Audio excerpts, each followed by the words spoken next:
Welcome back to Scoundrels, Inc., another Star Wars podcast. I am Frank Janish alongside Brandon, the Hitman Hanna, and this week we're talking about Star Wars films and which one has the best opening scene, not the crawl. Last week we did the crawl. You can go ahead and listen to that episode. Link in the description on the channel right now. Go ahead and listen to myself and Kevin Smets duke it out about what film we thought has the best crawl, and we ranked them 1 through 9.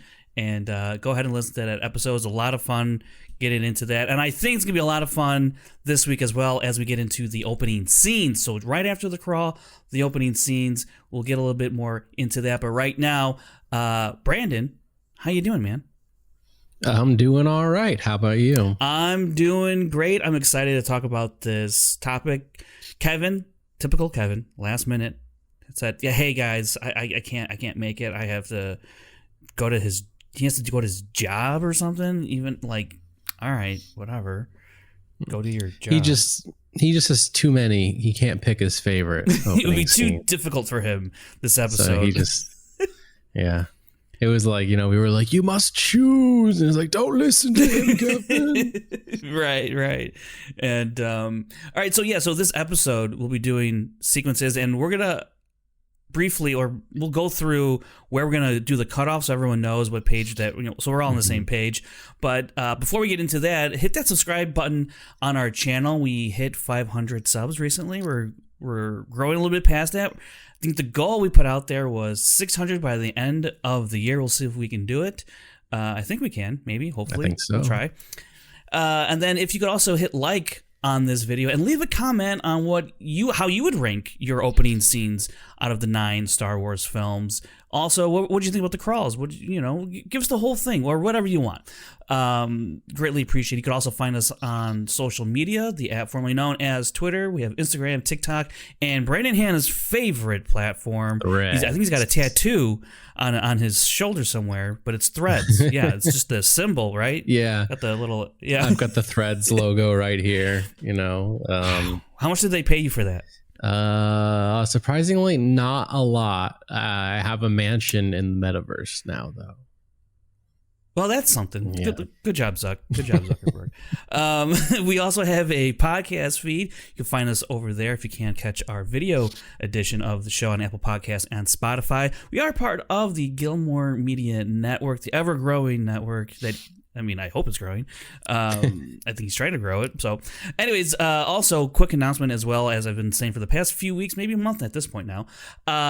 This is going to happen. I keep talking about scheduling a virtual screening in our Discord channel of Revenge of the Sith cut with the Siege of Mandalore arc, the last 4 episodes of the Clone Wars.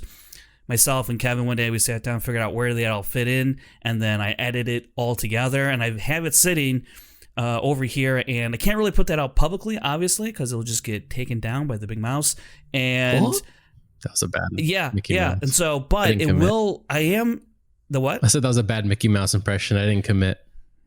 I thought it was a Mickey who had a couple drinks at the end of the day, and I was like, that's a Mickey we all can relate I believe to, it. right? So this Revenge of the Sith Mandalore cut virtual screening in our Discord. Link for the Discord is in our description.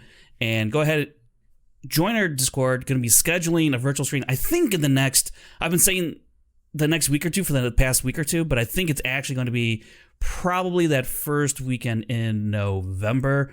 Friday or a Saturday, going to really hammer out that detail. Just a lot going on this week, or month rather, and week, all of it. So definitely going to schedule that. It's like the movie cut together is about 3 hours and 45 minutes, something like that. It's a good time. It's cool to see it all run together and have a big, complete story, if you will.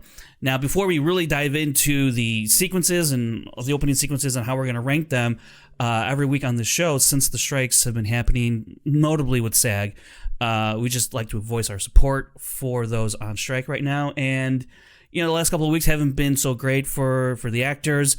They're back at the negotiating table this past week. I'm not really sure how it's going exactly, but at least they're talking. So hopefully it comes to some sort of resolution by the holidays. I'd like to think so, but you never know with these studio bigwigs and how they, must be nice up in those ivory towers. I don't know. Okay, Brandon, Yes. Before we really get into the opening scenes, I just want to run back the crawl rankings that we came up with, Kevin and I. And so they are as such. Number 1 is A New Hope. Number 2, Revenge of the Sith. Number 3, The Empire Strikes Back. Number 4, The Force Awakens. And that means it is above number 5, Return of the Jedi, which is above number 6, The Rise of Skywalker. I don't know how you feel about that, Brandon, but I'll ask you in a bit. Then we have Attack of the Clones, followed up by The Last Jedi, and the very last one is The Phantom Menace. Brandon, when you hear this list, what immediate thoughts? Are you angered? Are you go, oh, that's all right? Or are you just like, what are you thinking, doofus? The dead speak. Or they do. What other ones start with an exclamation point? Those might be like the only. Does that dead speak? The taxation of trade routes. Exciting. Oh my gosh. I'm surprised. I'd have to look back at The Last Jedi. I'm surprised that it's so low, especially Rise of Skywalker, like being like a spot or two above it. That was. Yeah, I think one of the reasons for The Last Jedi is just because like the crawl is usually meant for like a time jump, and we're talking about like a couple hours, and it has some good stuff in there, but I think if people go back and listen to our explanation, hopefully it kind of makes sense to everyone. And then The Rise of Skywalker, it just had that's just a buzzword crawl of all, it has all the buzzwords. It's great, and if you take away the Fortnite thing, which I tried to get across to Kevin, it's hard. I get it, but guess what? There's also hundreds of thousands, if not millions, of people who don't even know the Fortnite thing happened and watched that movie. Anyways, I digress. So, The Rise of Skywalker is a little bit higher than I thought it would be on this list, to tell you the truth. But there it is, sitting at number 6. I think. Well, I'm going to say both The Last Jedi and Rise of Skywalker should have had cold opens. Go nuts. Wow, okay. I think no crawls, or just before the crawl? Like they should have done like a long time. Last Jedi should have been a long time ago in a galaxy far, far away. And then cold open, boom, cut to Rey handing Luke the lightsaber. And then maybe do the crawl with like a time jump after that, like maybe like interesting. She's been on the island for weeks or something, blah, blah, blah. I don't know. Figure it out. Counterpoint to that, what you just the cold open, just put that at the end of The Force Awakens. Just do that. End the movie that way. And then you can have your time jump and your crawl and your time jump.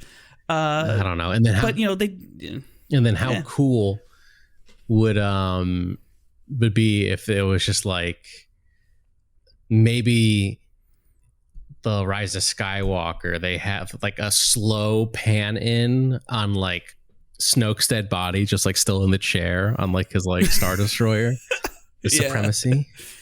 And then like as it's like panning in and there's like flies and as it's panning in, you hear the Palpatine Fortnite message. Oh, and then there it is. Cuts to the dead speak. And it's like, if they somehow had incorporated the Fortnite message into the movie, into the crawl, played it underneath really low, like interesting.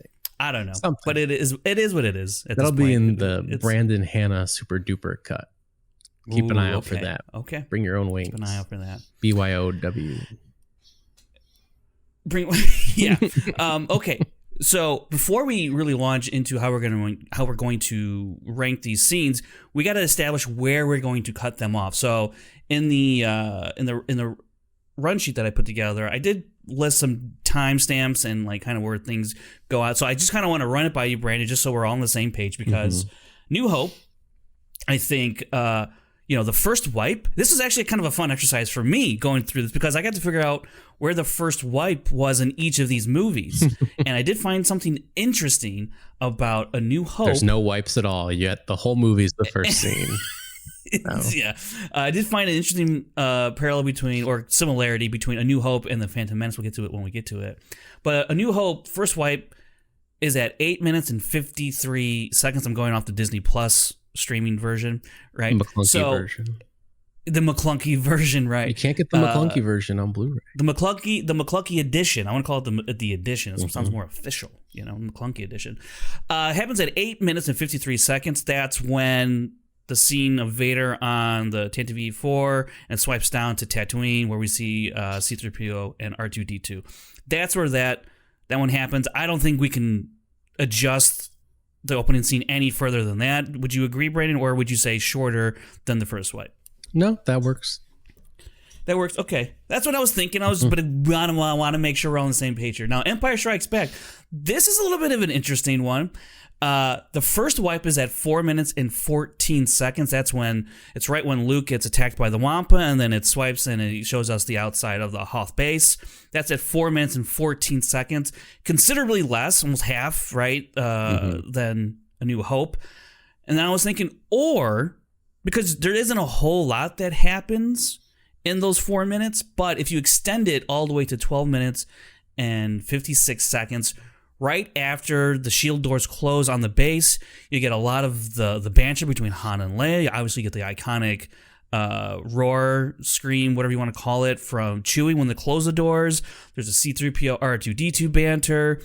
You got like Han and his I'll see you in hell. There's a lot of good stuff in those first 13 minutes, a little bit longer than A New Hope at like basically 9 minutes. So it's not too much longer, but Brandon, where would you decide to cut it off where you say that's the opening sequence?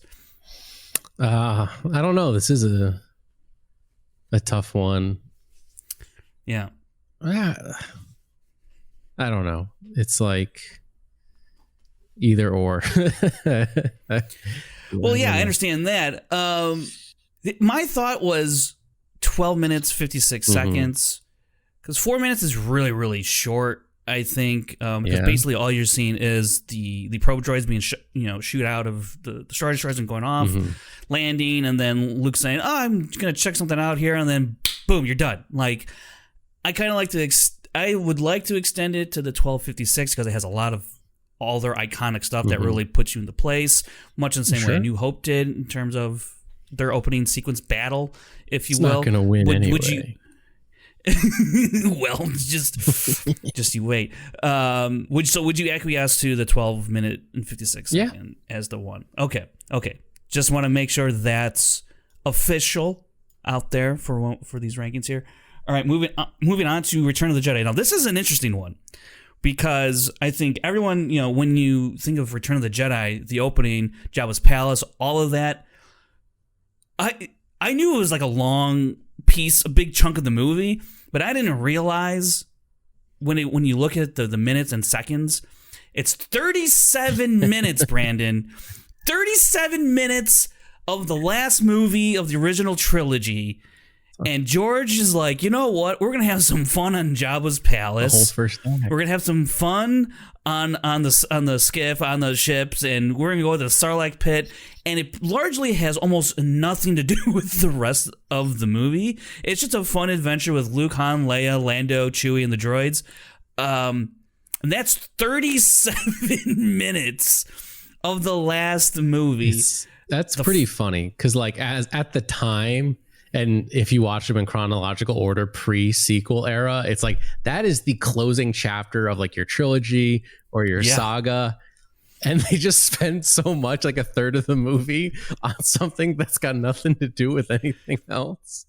That's crazy. It has like no character from Tatooine ends up on Andor or in the battle, above Andor, like no one comes back and like none of that. It's all completely isolated to that. The only thing it does though, which is important, is let you know where Luke is at in his Jedi training and where he's at. So yeah, it serves that purpose.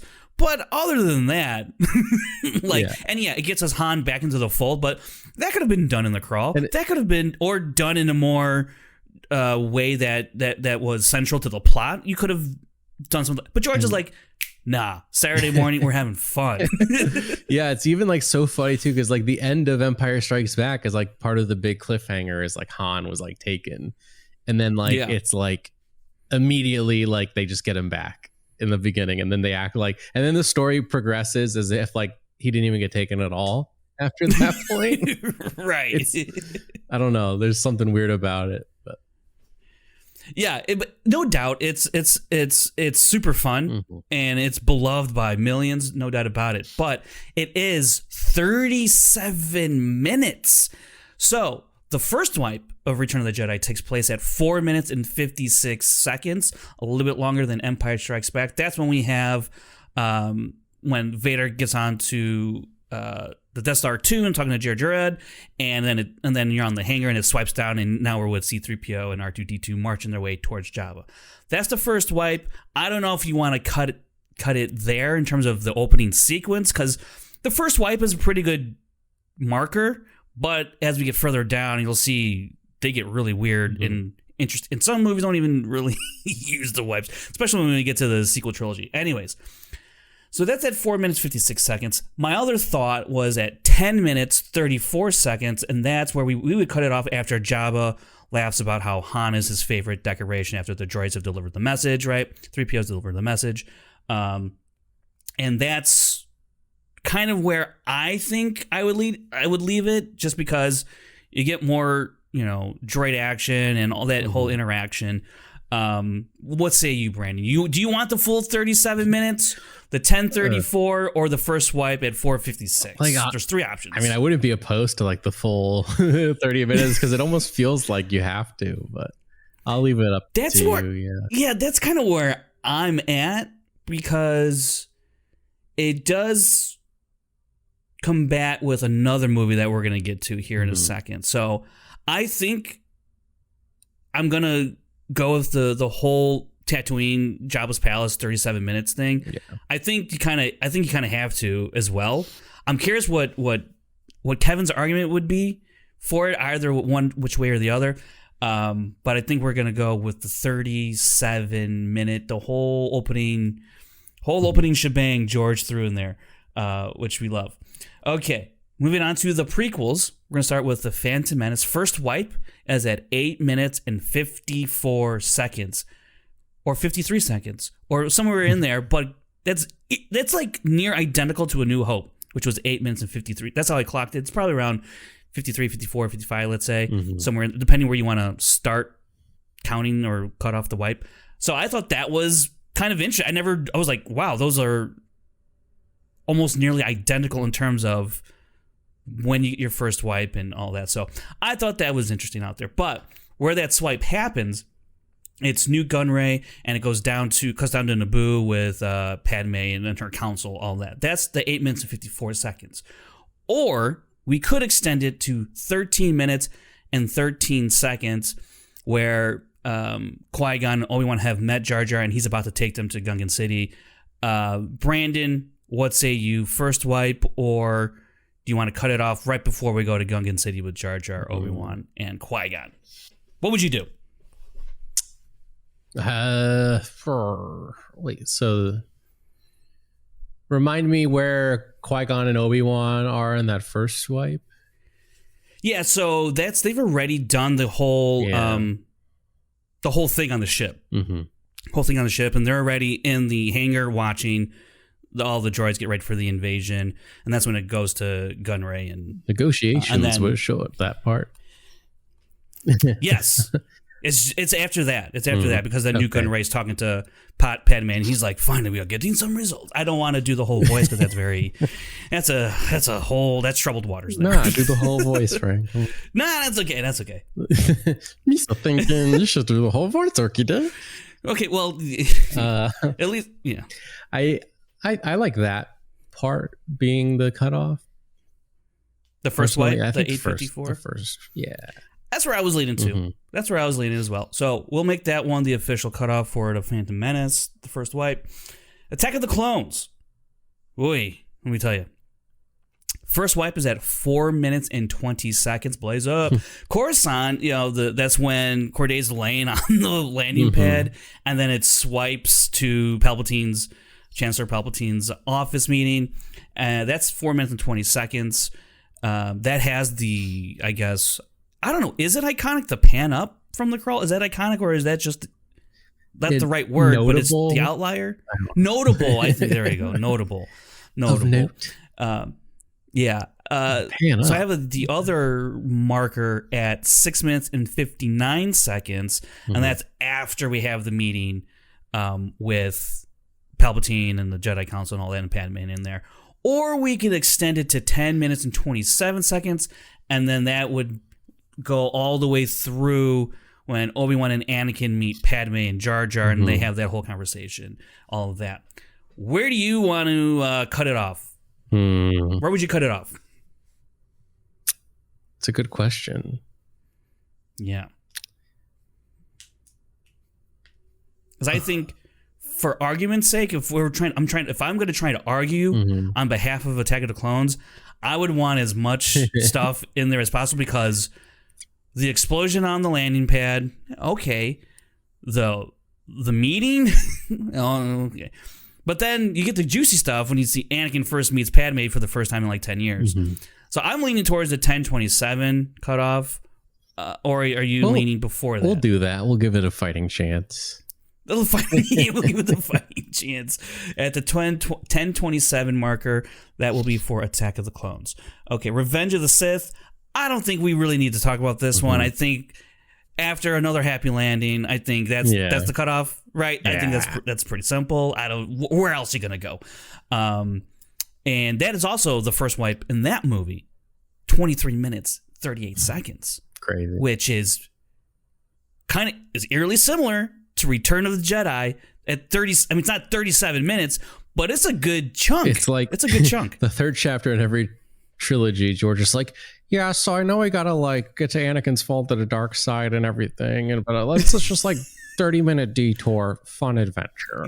Let's just show some buzz droids. It'll be fun. Yeah, but actually not too much of a detour, because he took out Dooku, which needed to happen, and you see the relationship between. So like it was a well spent. They spent their time here, I think, better than they did in Return of the Jedi, even though I love everything that happened in Return of the Jedi. It does more to drive the plot forward, because, it's like, oh, Dooku's like the bad guy. And it's like, not anymore. He's irrelevant now. Okay, move on. Right. Which is like similar to like the Han thing, I feel like, where it's like, oh my God, what are we going to do about Dooku? Nothing. He's dead.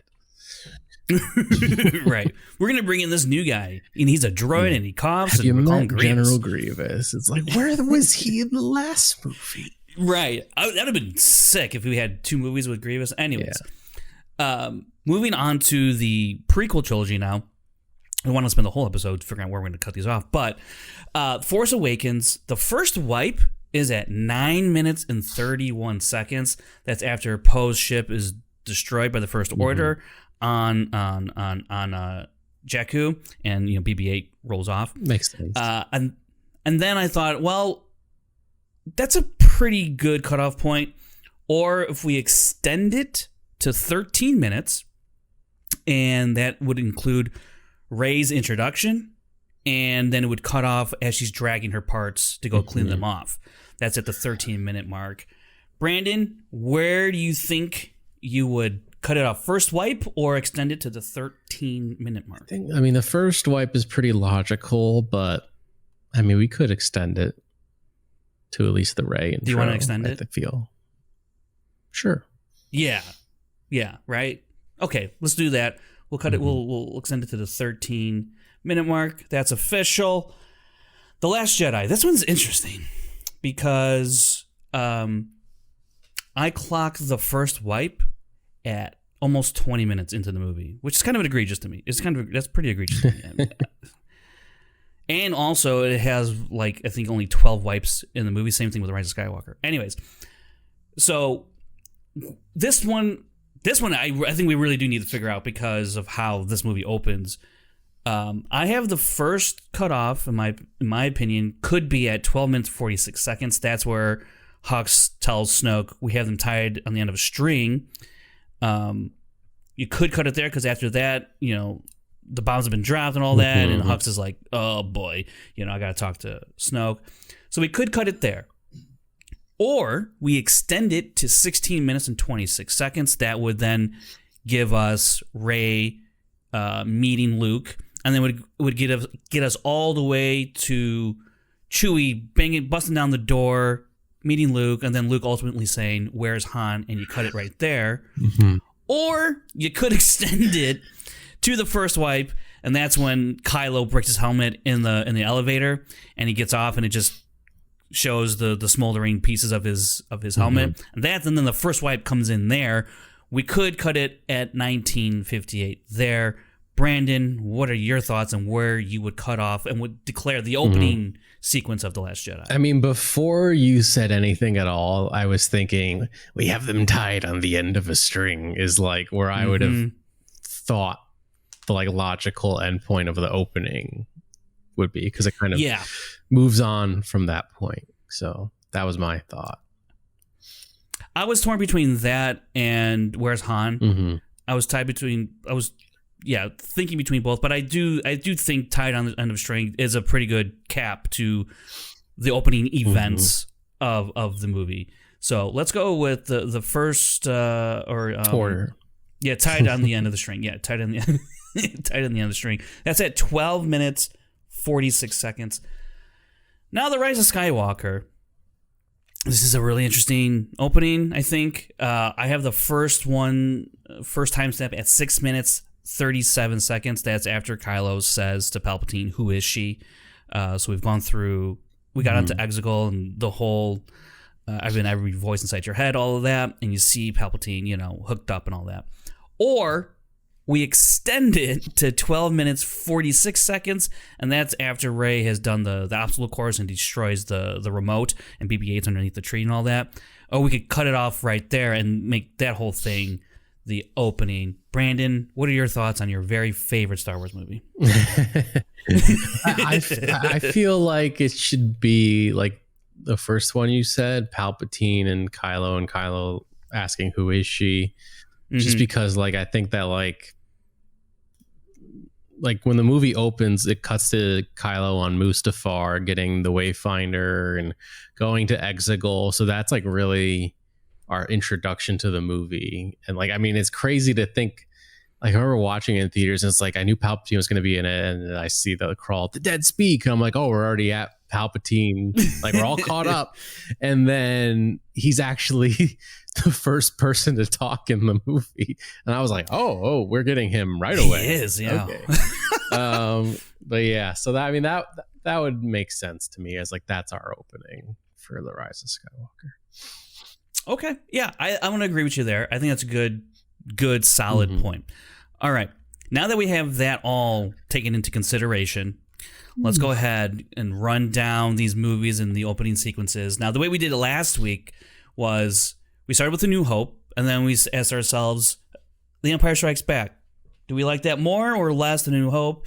And then we placed it, and we did that as we went through the rest of the movie. So we'll do that again here. So naturally, A New Hope, we'll just put that right at the top. It has the iconic, Kevin's. I know Kevin. Well, Kevin texted us. What did he say here? He said his top three openings. I'll just put Kevin's opinions out there. His top three openings right off the bat are 1, Revenge of the Sith; 2, A New Hope; 3, Phantom Menace. If you're counting the fight with the droids, which we are.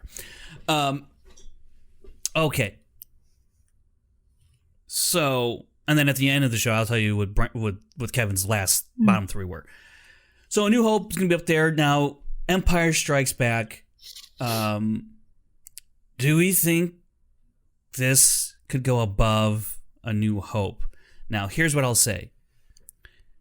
You get a lot more of the characters and how they behave and how they interact with one another, especially between Han and Leia. That's some of the best character interactions, dialogue, acting, all of it.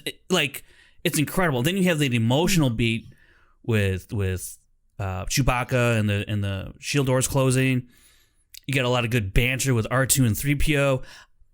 And then you see Luke using the Force, cutting off the arm of the Wampa. There's a lot that in these 12 minutes and 56 seconds that kind of puts it over the top for me of A New Hope. But Brandon, what are your thoughts between these two?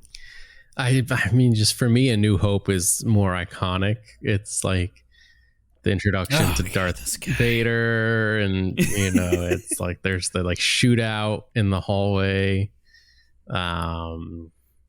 Yeah, I don't know, like Leia like giving the message to R2, yeah, there's a lot of iconic stuff in there. I get it. Yeah, so I feel like I would have to go with that. All right, well, because we do know what Kevin's opinion is it we'll keep A New Hope right there at number 1 for now. Mm-hmm. Let me write this down here. So A New Hope will be at 1, and Empire Strikes Back will be at 2. So where do we want to put Return of the Jedi? Above? I mean, I don't think we're gonna. I wouldn't put this above New Hope. Would you put it above New Hope? No, based on all your iconic talk. It's not iconic. But I mean, 37 minutes, 37 iconic minutes in Jabba's palace. Brandon, is that enough? That's not enough to usurp A New Hope to you? I like it better than Empire. I think I'm with you there, actually. Because you get like Luke like doing the Force choke on the Gamorrean guards, which is like kind of crazy for a Jedi, if you ask me. And he's like wearing all black, and you're like, oh my gosh, like what's his deal now? I don't know. A lot of good stuff. I don't know. A New Hope, though. Okay, so we want to put Return of the Jedi at number 2. I think so. Okay, we'll do that. We'll number 2. We'll move Empire down to 3, and now we'll move on to The Phantom Menace. And oh man, this is a good one. Kevin had this one at number 3 on his list, and 8 minutes 54 seconds. The negotiations were short, Brandon. Is it going to make the short list? That's what we want to know. For me, it's also like kind of iconic. I don't know if it's like the nostalgia talking, but like the first opening of a Star Wars movie since Return of the Jedi, and like boom, you're like on Obi-Wan Kenobi, young Obi-Wan, and like his Jedi Master, and it's like a lot to soak in, and you see them at like the height of their abilities, and I think there's a lot of good stuff there. And you get TC-14. TC-14. Who could forget TC-14? None of the other crawls have TC-14. That's for sure. Or not crawls, but openings. So yeah, I don't know. It's a good one for me. All right. Do we want to put it above? I think is it above Empire Strikes Back? Yes, I think so for me. Is it for you? Above Empire? I think so. So at the very least, we're looking at 3. The question is, are we looking at 2 or 1 here? I don't think I could put this number 1. But 2, I think, is realistic at this point. You think it's better than Jabba's palace? That's what I'm wondering. Like, there's a lot of... it's a lot more, I think... There's a lot more variety, I think, going on with Jabba. You have, obviously, the Rancor. I mean, first of all, the market we've placed Return of the Jedi, if you just kept it at where, let's say, only the droids, you got the droid speech. After the droid speech, cut it off with Jabba's palace. Return of the Jedi is not making the high end of this list. It needs the full 37 minutes, so I don't know if that's a pro or a con. Honestly, I don't know, Brandon. I mean... Do you think we should weight it? We should weight the score appropriately, like knock it down a peg, like because of that. Yeah, I don't know either. It's like where we stand right now. It's like this is a 2 or 3 for Phantom Menace. The Jedi speed. We never seen that ever again. It's like they had one. It's true. They had one go. And they used it up. We also never, we never saw a force kick either again in Return of the Jedi with Luke on the totally intentional force kick. Right, they meant that from day one. Yeah. It was in the script. I saw it.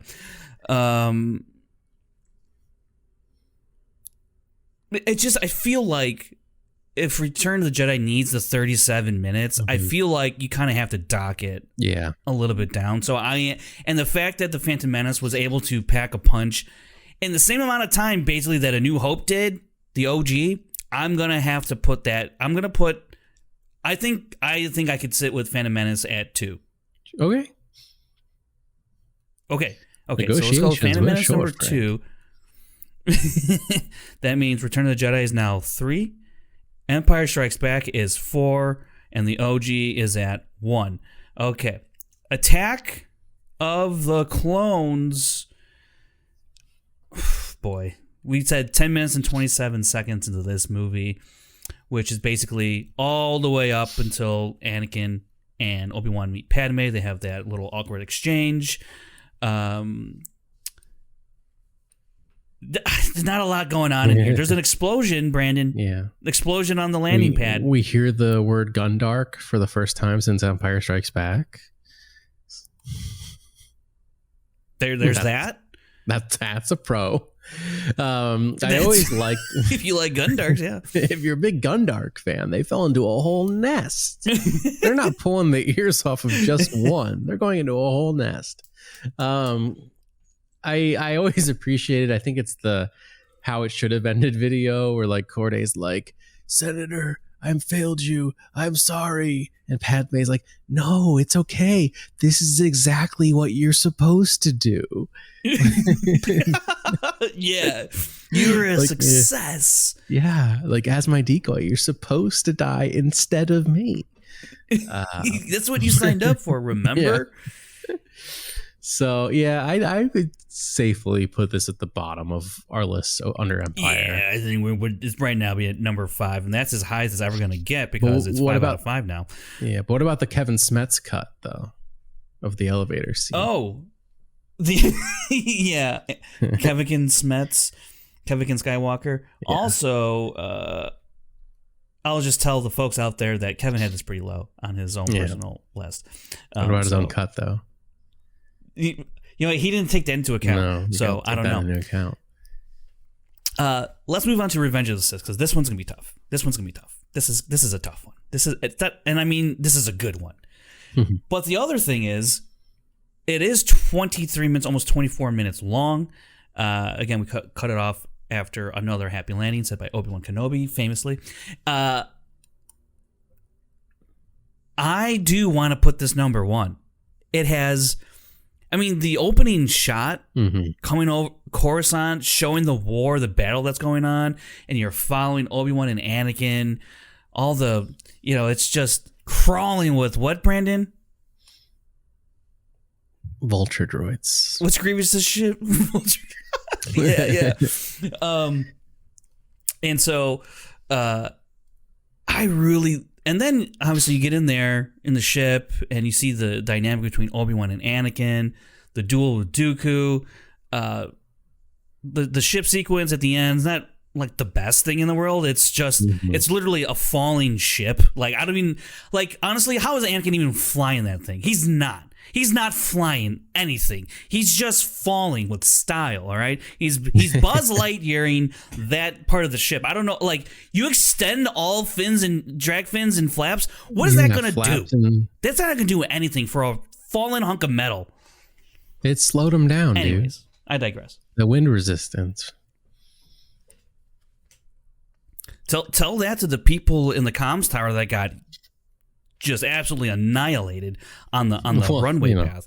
So you need the risk being in the comms tower when there's a battle. But according to Obi-Wan, it's another happy landing. Of course not. It's just like literally like that's take true. Someone out completely. Like their family will never see them again, and Obi-Wan's just cracking jokes.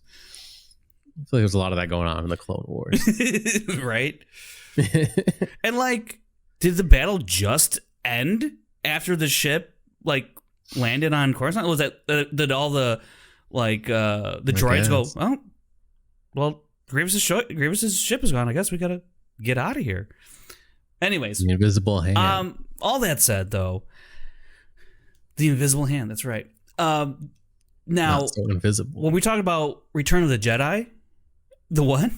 I said not so invisible. What'd you say? Not so invisible, is it? Yeah. Right. When we were talking about Return of the Jedi, I said I kind of got to dock it a little bit because of the runtime to 37 minutes.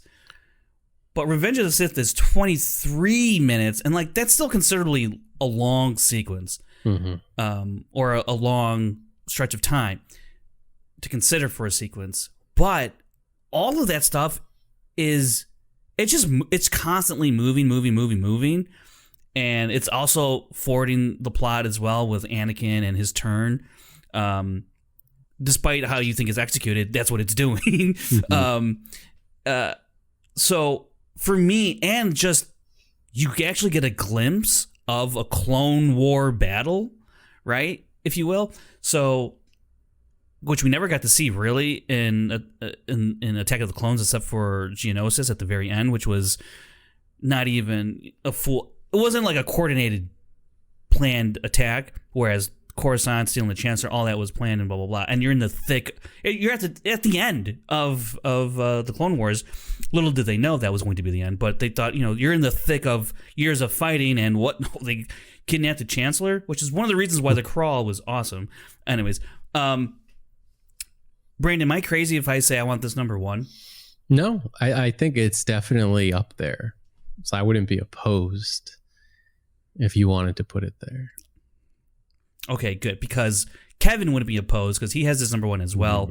I'm going to put this number one as well, which means it's going to knock everyone down a peg. So New Hope goes to 2, Empire Strikes Back falls to 5, Return of the Jedi falls to 4, Phantom Menace goes to 3, Attack of the Clones goes to number 6. All these other movies. Now we're going to move on to the... all these other movies are saying, it needs to be going up, not down, up. Right.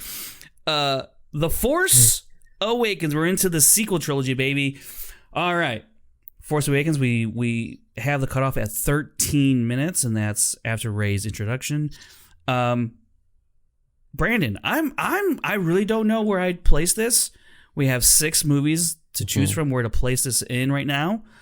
Where do you think The Force Awakens sits? It's good. Like we're getting a piece of the map to Luke Skywalker, which ties into the crawl being as good as it was. And if on a first time watch, you're like trying to like piece things together. Okay, we got these stormtroopers, the First Order, Kylo Ren. This guy's pretty cool. He's stops a laser bolt in midair, which is pretty sick. But like on rewatch though, like it's still good, but it's like I don't know if it'll ever be like the first time you watch it when you're like okay, like I can't believe watching Star Wars again, like for the first time in like a decade, and I'm like trying to get used to like J.J. Abrams throwing these like Dutch tilts in there and stuff like that. All right, this is new. Oh, look at practical. Oh, look at that droid. That's pretty sick. So it's good. I don't know. It's somewhere like in the middle of the pack, I think. What do we have in the bottom right now? On the bottom, at 4, Return of the Jedi. At 5, Empire. And number 6, Attack of the Clones. Better than Attack of the Clones, for sure. Yes, immensely. So is it better than Empire, which is... I don't know if I can do that. Yeah. There's just too much good dialogue. The nostalgia can deceive you. Don't trust them. Right. I didn't realize the nostalgia were a species. Do we want to put Attack at then number 6? Or I'm sorry, Force Awakens at 6? Just above Attack? I would. But not above maybe. Empire? Yeah. I'd be okay with that. Okay, let's do that. Yeah, let's do that. We'll do Force Awakens at 6. Attack of the Clones, take a seat at 7. All right, The Last Jedi. We cut this off at 12:46. 1 minute 46 seconds. That's after Hux says tied on the end of a string. This is a really... You just have to disregard the rest of the movie, everyone out there, okay? Because I know everyone has mixed feelings on this movie.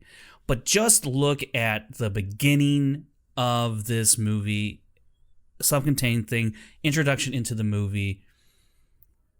Brandon, this is a really interesting one because it does have a pretty unique battle sequence to open up the movie in a way that the other movies do not have per se, with Revenge of the Sith excluding, right? Because that's a whole war.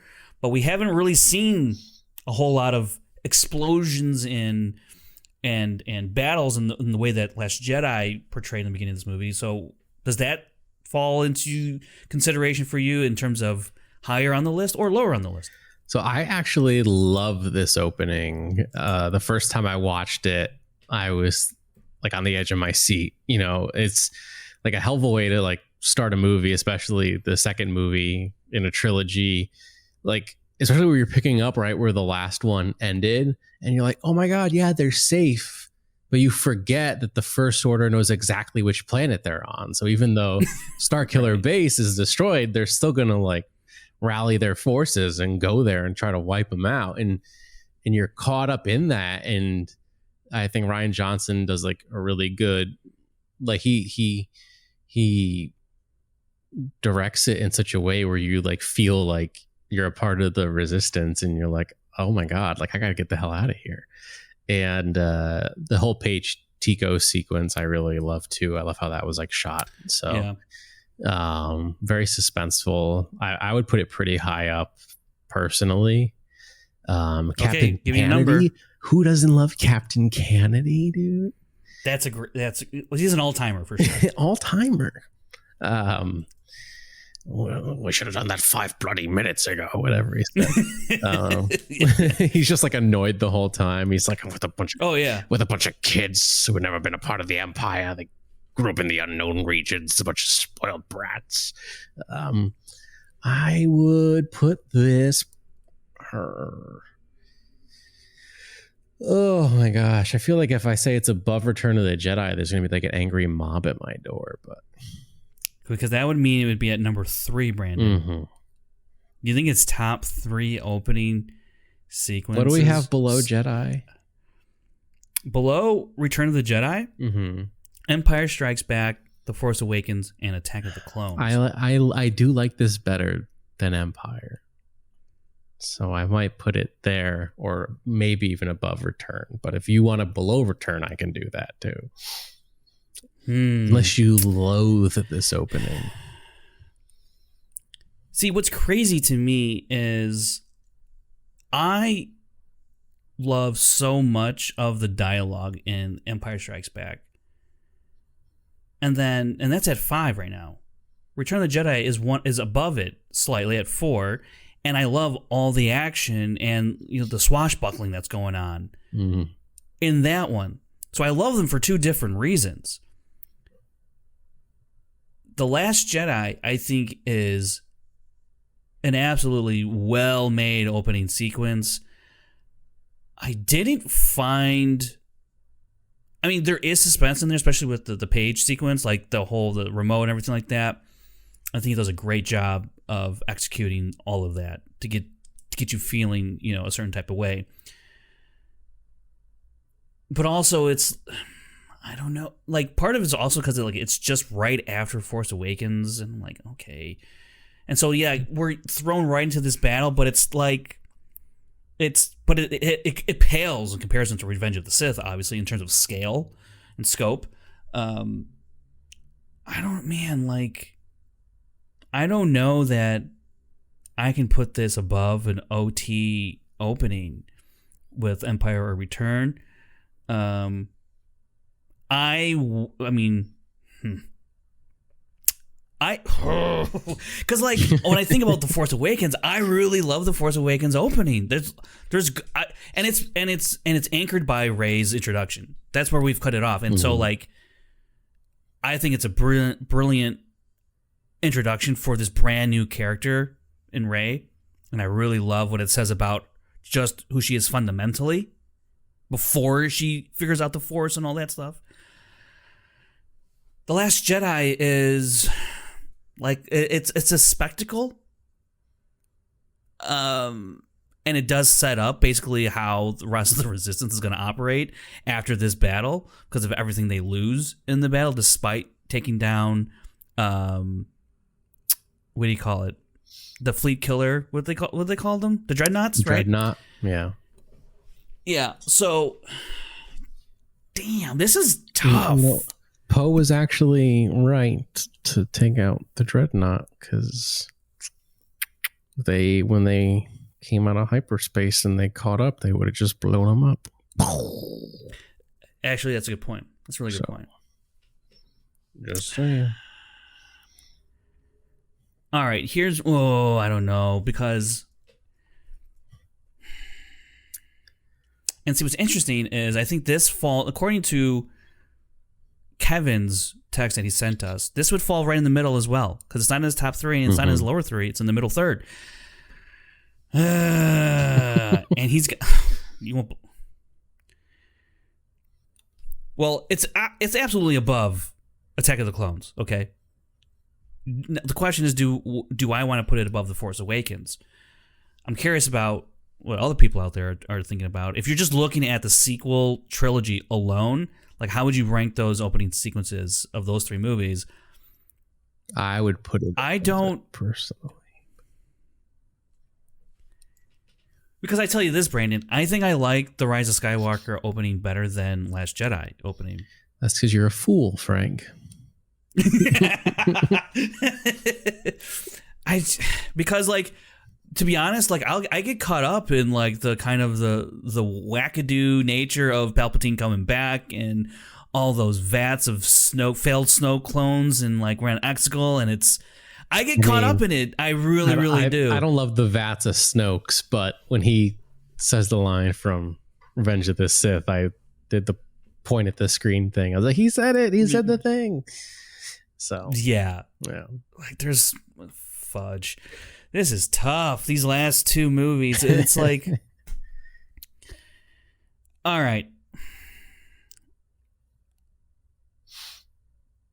put it above Empire Strikes Back. I can't do it in good conscience. But I can't do it. You could put it above Force Awakens, but I can put it above. I can put it above Force Awakens. Okay, I'll do that. So. Which means Empire will stay at 5. Last Jedi would go to 6. Yes. Force Awakens drops to 7. Attack of the Clones, you're at number 8, buddy. The Rise of Skywalker. We finally come to the moment. Where are we gonna put this son of a bee? Because we've capped it at after the Who Is She. Leaves you on a great note of, we've been wanting to know for the past 2 movies. For the past 6 years, we wanted to know who is she. Brandon, give me all your thoughts on this opening sequence. I mean, I'd put it above Attack of the Clones, but I wouldn't put it above anything else, I don't think. Like, I love him saying that the dark side of the Force is a pathway to many abilities, blah, blah, blah. Yeah. But what I don't love is it does take a long time for anybody to talk in this opening. Like, Palpatine is the first person to speak. We see Kylo Ren like go to Mustafar, get the Wayfinder, go to Exegol, like get down to the little dungeon science center thing. Right. I don't love the vats. I don't love how quickly they kind of just like gloss over like all of our like unanswered questions from the last 2 movies. They're like, yeah, Snoke was a clone. Don't worry about it. Well, was he was he acting under his own free will, or was he literally a meat puppet? Was Palpatine's spirit inside of him? We'll never answer that. Don't worry about it. Okay. Right. And by the way, there's something about Rey, and you're not gonna like the answer. Okay. So, I just wish it could have been handled better. So I would put it pretty low, personally. When Kylo says, "Who is she?" and it cuts back to Palpatine, he's just got this shit-eating grin on him, as if like he just knows, like, guys, like people at home. He's smiling at us at home, like, you guys don't even know. wait till I drop this knowledge bomb on you. She's my granddaughter. Unless you read the book, then she's not. She's the daughter of my clone. Right. But right. I will say I've come around on that a little bit, because I do consider Boba Fett Jango Fett's son, even though he is an identical clone of Jango. He was raised as his son. So if I can buy into that, I guess I could buy into Palpatine's clone being raised as his son, and then having a daughter would be a granddaughter, I suppose. Yeah. I'll say this. I never had a problem with her necessarily being a Palpatine. I think I would have preferred if they knew that from the beginning. Like, if everyone involved knew that that's where it was ultimately going to go. I think The Last Jedi probably could have done more favors for the Rise of Skywalker to get us to that point, to that revelation. But that's not what happened, and it is what it is. All that said, that really has no bearing on what I think of the opening sequence. That's just mere commentary for me. But what I will say is, like, yeah, I do get caught up in all this, the clone stuff and Palpatine, and then you hear Vader's voice and Snoke, and I'm like, damn, this is some really cool shit that we've really never get with the Sith in the movies at all, ever, in the movies. Like, a little bit.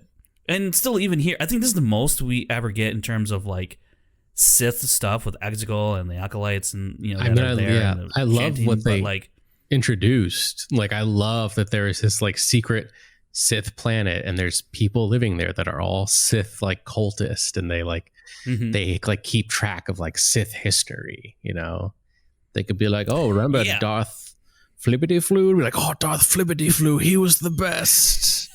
Oh my God, he was the apprentice of the apprentice of the apprentice of Darth Bane, and oh man, he really kept the Sith going back in those times. Yeah. Okay, so where did you feel comfortable putting this? Just above Attack of the Clones, and that was it. Yeah. So you're putting it at number 8 is what you're thinking. That's what I'm thinking, but I would compromise if you thought it belonged a lot higher. We could shift it up. See, the thing is, I don't think it belongs a lot higher either, and it's, do I want to put it above The Force Awakens? And I don't think I can do that. Yeah. I don't think I have it in me, Brandon. I think I'm going to have to leave it at number 8 as well. Put that at number 8, and Attack of the Clones, sorry, pal, you're down at number 9. Number 9. Okay, so here's how the list stands. We have Revenge of the Sith at number 1. A New Hope at number 2. The Phantom Menace at number 3. Good opening. Like, incredible. Incredible job.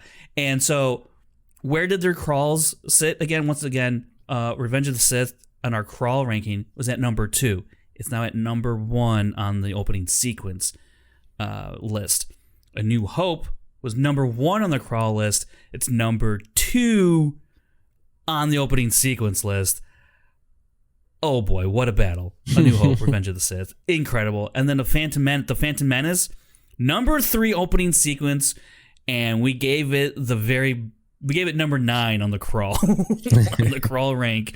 But man, what a rebound from the Phantom Menace, from the crawl to the opening sequence. All right, number 4 on this list of ranking the opening scenes, Return of the Jedi at number 4. It was number 5 on the crawl list. At number 5 on the sequence list is Empire Strikes Back, which was the 3rd best opening crawl we ranked. So it's still, 3 and 5. Cool. Number 6 on the list, we have The Last Jedi. Wow. The Last Jedi cracking the upper 2/3. Sure. Getting out of the basement, basically. Number 7, we have The Force Awakens. Number 8, The Rise of Skywalker, and number 9, everyone's favorite friend, Attack of the Clones. I think that's how do we feel about that list, Brandon? I feel pretty good about it. It's wild to me that The Last Jedi is at number 6. But it's you think it should be also lot higher? Even no, but I mean, like, I would like to think it could have cracked Return of the Jedi or Empire Strikes Back, but like I said, Empire has just too many. The dialogue is amazing. I love all those characters and the interactions and everything they're saying. Return of the Jedi, this is the one where I think this one, if we didn't do the whole sequence, I think it could have fell below The Last Jedi, I think. Depending where you want to cut it off. Because if you cut it off right when C-3PO delivers the message, there's no way it's going to be sitting at number 4 for me. But once you get the Rancor battle with Luke in there, and then the Pit of Carcoon, all that stuff, like it just elevates it more and more and more. So Return of the Jedi, I think, benefits from the 37-minute time we spent on Tatooine, and it needed every minute of those to crack number 4 on this list. I feel pretty good. I think, yeah.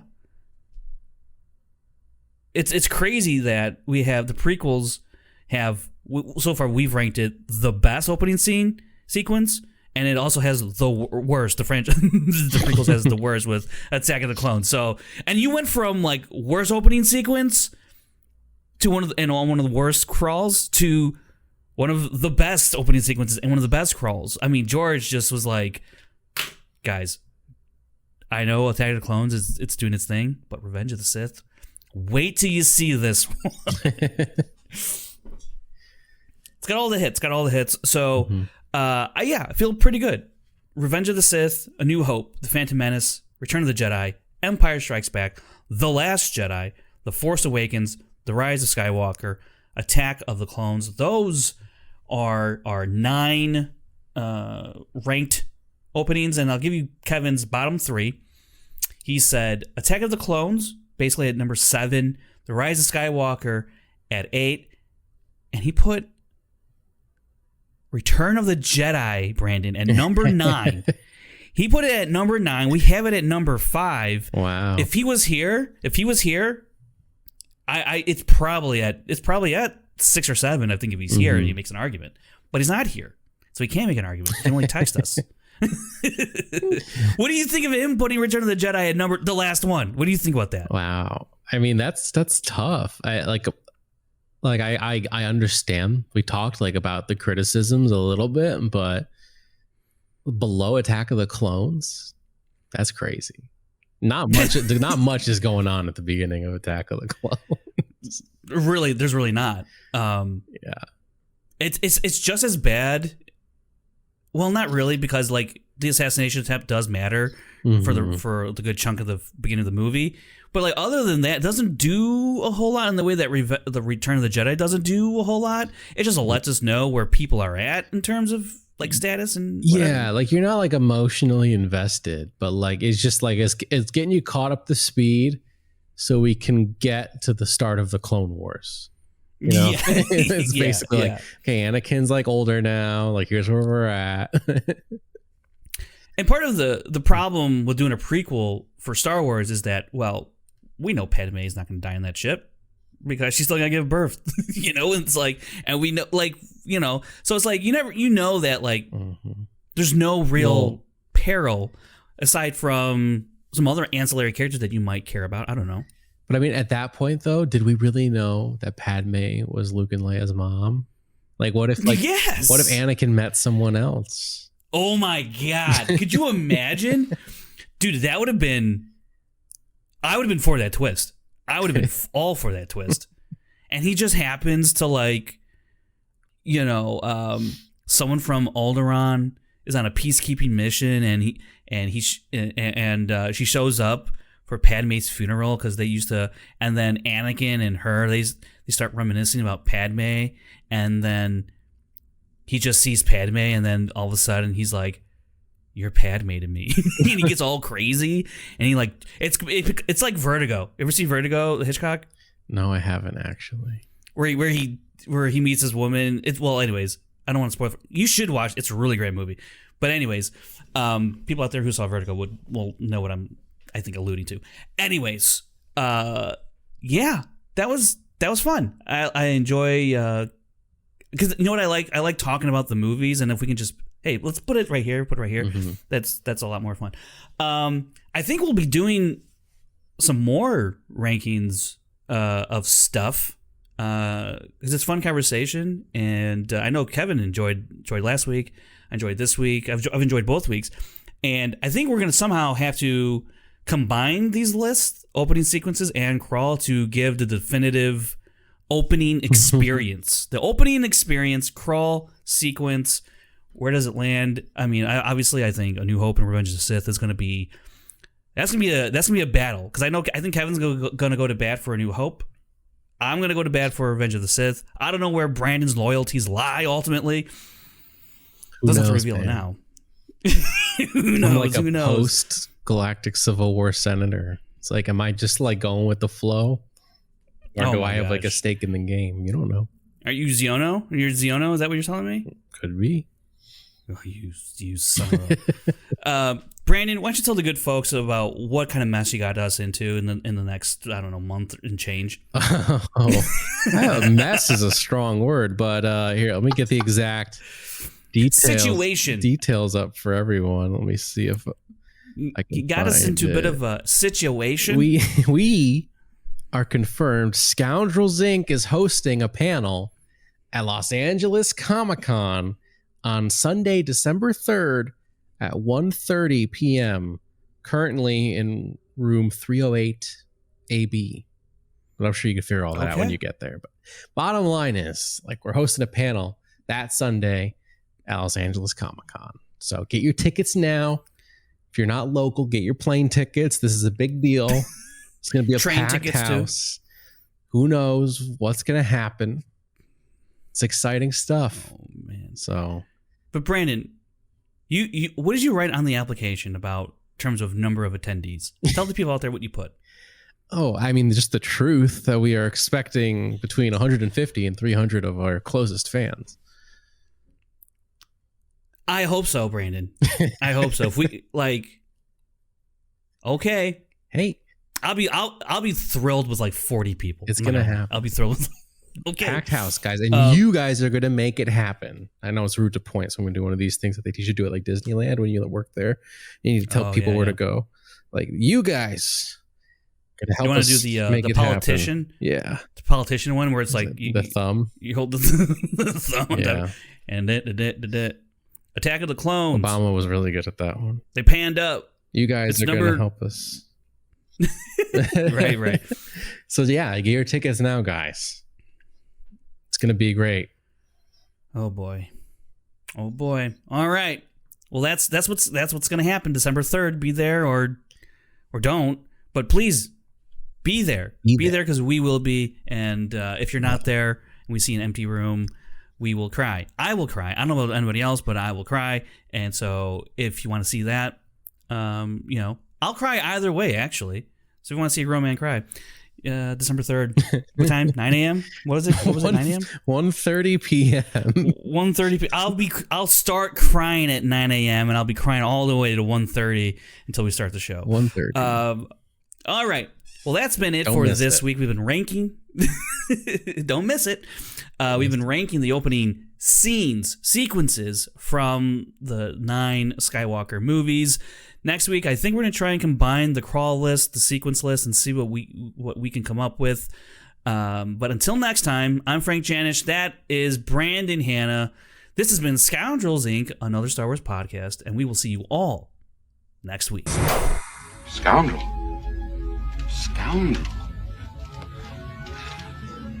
I like the sound of that.